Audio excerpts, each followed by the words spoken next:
রুটি টুটি খাই না দেখে তার জন্য রুটি বানাবার নিয়েছিলাম। রুটি বানাবার যাই হয়ে গেছে চাপড়া, তারপর হচ্ছে গিয়ে মুড সুইচ করলো।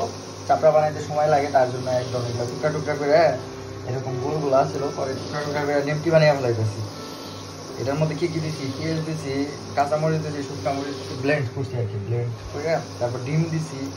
পরে দেখি টেস্টটা জানি কেমন কেমন আছে। পরে আবার ভাবলাম যে না, এগুলা এইভাবে করি, ভাজি করি, তারপর আবার মিষ্টি কুমড়ো আছে না, বিলাতি যেটাকে বলি, ওইটা ভাজি করবো। ভাজি করে ওইটাতে মিক্স করে খাবো, আশা করি তখন টেস্ট ভালো হবে।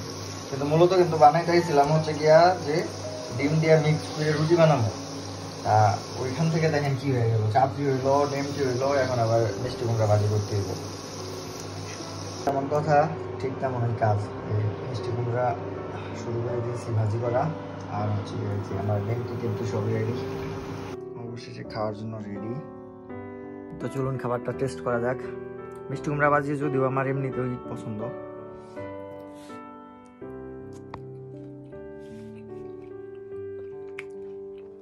সেই